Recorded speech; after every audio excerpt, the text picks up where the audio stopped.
we are really happy that you gave us the honor of your visit and of your participation in the concert. Joyce Lindorff, tell a bit about your teacher, André Singer.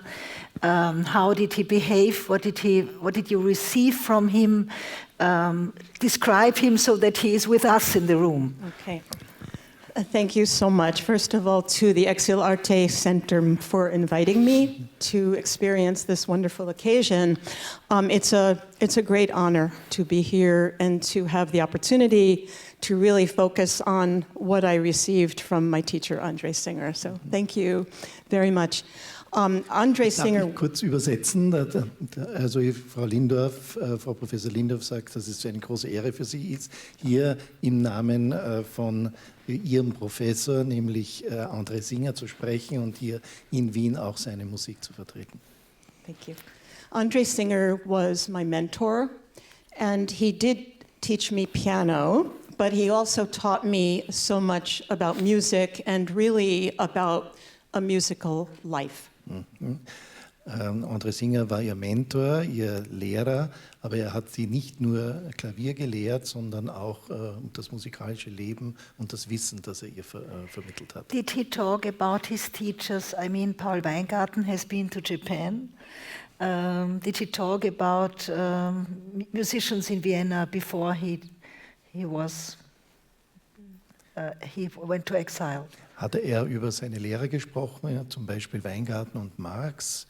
Hat er über diese Lehrer auch gesprochen, die die Speak about haben? Yeah, I wish that I could answer that better. I will say that when we had lessons with André, he really mostly talked about the music at hand. He didn't talk about himself that much, but it was very apparent that his whole life and his whole being was about music. And I think that what I got from him was a real ethic of how you approach music. So I think indirectly, yes, but he never did talk too much about himself.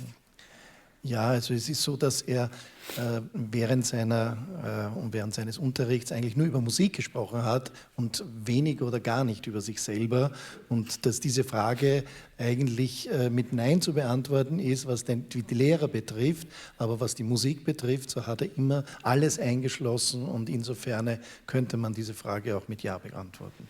Do you know the composers he appreciated very much? That I do. Would you like to? Entschuldigung, ich habe die Frage jetzt nicht. Die Komponisten, die er besonders geschätzt hat oder die er geschätzt hat. Okay. I do know the composers that he really appreciated. Of course, he appreciated the obvious great composers, Bach and Beethoven and Brahms, but he also taught me composers that I probably would not have learned at that stage of my education. For example, Froberger.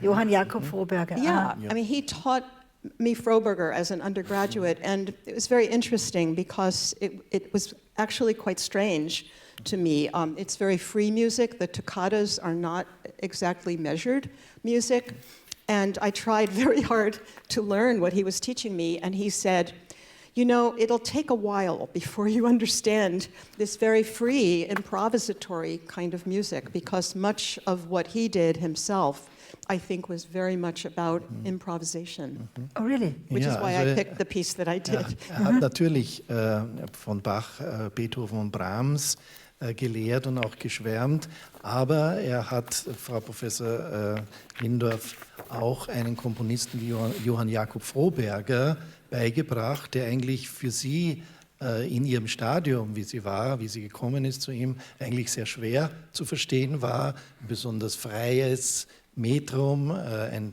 Toccatenmusik, und aber er hat gemeint, das sei eine gute Schule für sie, um darauf weiter aufzubauen. I think, as all people with great humor, wie alle Menschen, die humorvoll sind, he was a great intellectual. And you told me a story about Silly Putty. Silly Putty. Silly Putty. Das ist eine Art von Plastilin, und daraus hat André Singer einen einen Diskurs verschriftlicht, alles schon sehr gut auf Englisch, hat sofort sehr gut Englisch können oder sehr bald. Tell us about this, how the relation of silly putty to a kaleidoscope. Ja, also die Frau Suchy hat das sowieso auf Deutsch schon gefragt. Es geht um ein Spiel, ein Plastilinspiel, das eben auch Singer interessiert hat. Und ja, und jetzt hören wir, was das für ihn überhaupt bedeutet hat. Please. He has a wonderful article. Apparently, a young friend, a child, came to visit him and brought him a little gift of what we call silly putty, which I understand is called plasticine. Plastilin. Yeah. Plasticine. And so André began to think philosophically about the art of composition, and I suppose he had given this child a kaleidoscope earlier. And so he wrote a wonderful article. It's in the 1972 issue of Current Musicology. You can look it up online. And it's a beautiful essay about the amorphous, kind of shapeless, and the qualities of silly putty, that you can do whatever you want with silly putty. But with the kaleidoscope, you can't, because the kaleidoscope is very, it's very Fixed. fixed and solid, and it will always be symmetrical. No matter how beautiful it is, it will always be symmetrical. So he compared the qualities of silly putty and a kaleidoscope, and he mused that composition was like this, because you had to have some kind of a framework like the kaleidoscope that was solid, but you also had to express yourself and be so true to your own creativity and your own amorphous kind of shapes that would come from your own ideas. And he said the idea is the balance there. So he got that from two toys that he was playing with a child. So it's very, he could turn anything into philosophy. Ja, Singer hat von einem Freund, einem jungen Freund, hat er diese Silly Patty, also dieses Plastilin bekommen und war so fasziniert und hat sich bedankt, indem er dann dem Kind ein Kaleidoskop geschenkt hat. Aber das war noch nicht alles.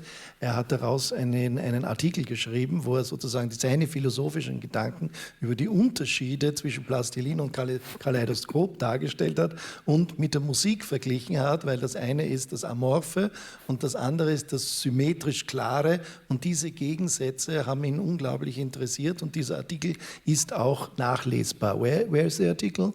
It's in the 1972 Current 1972. Musicology. Current Musicology. Yeah, you can get it online. Also eine sehr wichtige Zeitschrift zu dieser Zeit, nämlich, und es ist schon etwas Besonderes, wenn ein Komponist über diese Kinderspielzeuge schreibt in dieser Publikationsreihe.